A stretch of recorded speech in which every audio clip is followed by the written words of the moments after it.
Assalamualaikum warahmatullahi wabarakatuh. Sebelumnya, perkenalkan saya Rifah Syabila Setiamanda dari kelas AB1 dengan NIM akhir 012. Alhamdulillahirabbil alamin. Segala puji hanya milik Allah Subhanahu wa taala, Tuhan semesta alam yang telah melimpahkan kepada kita begitu banyak nikmat iman yang menenangkan hati, nikmat Islam yang memberikan pedoman hidup, serta nikmat kesehatan yang memungkinkan kita semua dapat berkumpul pada hari mulia ini dalam keadaan lapang dan gembira. Tanpa kasih sayang dan rahmatnya, tentu kita tidak akan mampu duduk bersama dalam majelis ilmu yang penuh keberkahan ini.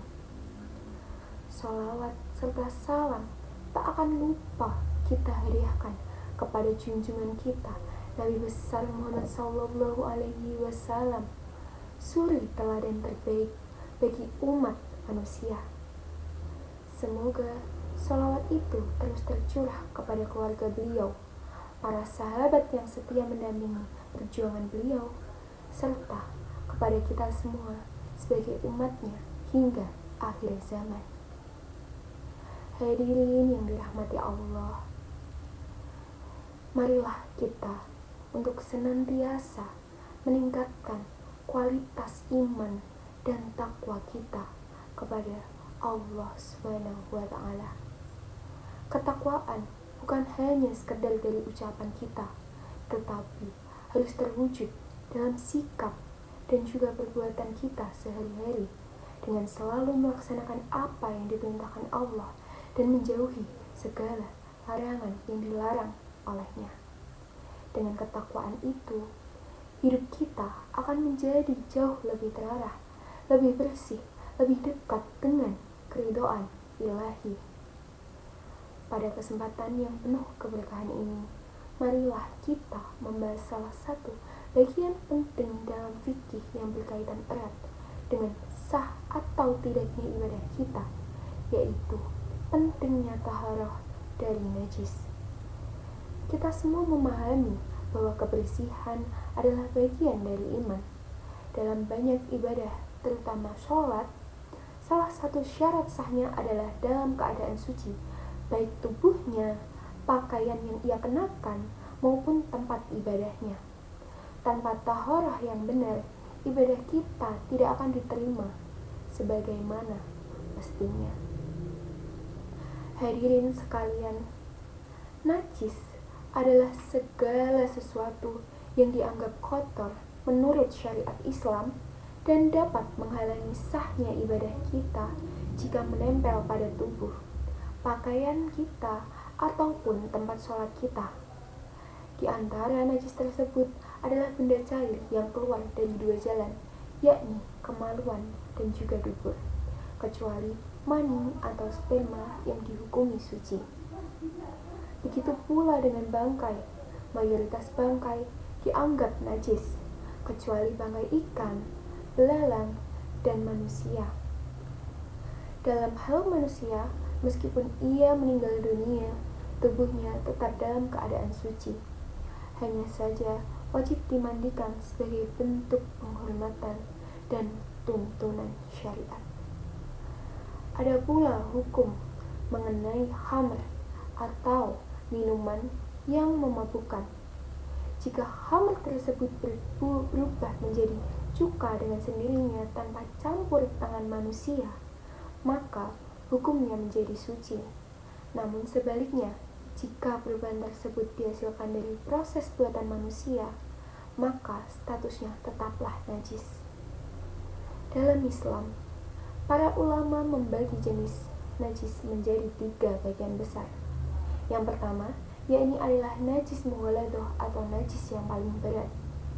Najis ini berasal dari anjing dan babi serta keturunan dari keduanya. Cara menyucikannya tidak bisa sembarangan. Syariat memerintahkan untuk membasuhnya sebanyak 7 kali dan salah satunya harus menggunakan tanah. Atau jika tidak ada tanah, dapat menggunakan sesuatu yang memiliki fungsi serupa dengan tanah. Ini menunjukkan betapa tegasnya Islam dalam menjaga kebersihan dari najis jenis ini.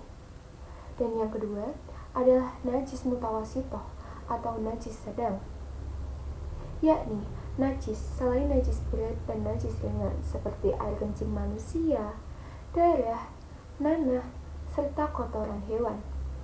Cara menyucikannya adalah dengan menghilangkan wujud najisnya dari baik warnanya, bau, maupun rasanya. 1 kali basuhan sebenarnya sudah cukup, namun 3 kali lebih utama untuk memastikan tempat atau benda tersebut benar-benar bersih. Lalu yang terakhir, yaitu ada najis mukhafafah atau najis yang paling ringan, yaitu najis yang berasal dari air kencing bayi laki-laki yang belum mengonsumsi makanan dan hanya mengonsumsi ASI. Cara mencucikannya cukup dengan menyiramkan air pada bagian yang terkena najis tersebut tanpa harus menggosoknya atau merendamnya. Hadirin yang dimuliakan Allah. Dari penjelasan ini, kita dapat memahami bahwa Islam memberikan perhatian yang sangat-sangat besar terhadap kebersihan. Bukan hanya kebersihan lahiriah, tetapi juga kebersihan batin. Allah bahkan juga menegaskan dalam Al-Quran, Innallaha yuhibbut tawabina wa yuhibbul mutatahhirin. Artinya, sesungguhnya Allah mencintai orang-orang yang bertaubat dan mencintai orang-orang yang menyucikan diri. Quran Surat Al-Baqarah ayat 222. Ayat ini menunjukkan bahwa menjaga kebersihan bukan sekedar kewajiban teknis sebelum beribadah, tetapi merupakan bagian dari akhlak seorang muslim yang dicintai Allah. Orang yang menjaga kesucian dirinya akan lebih mudah untuk menjaga kesucian hatinya, dan orang yang menjaga kebersihan lahirnya akan lebih mudah menata kebersihan pikirannya. Semoga apa yang kita bahas hari ini dapat menambah wawasan kita tentang pentingnya taharah, dapat memperkuat keimanan kita, serta menjadi amal yang membawa kita lebih dekat kepada Allah Subhanahu wa Ta'ala. Semoga Allah menjadikan kita hamba-hamba yang senantiasa bersih lahir dan batinnya. Wassalamualaikum warahmatullahi wabarakatuh.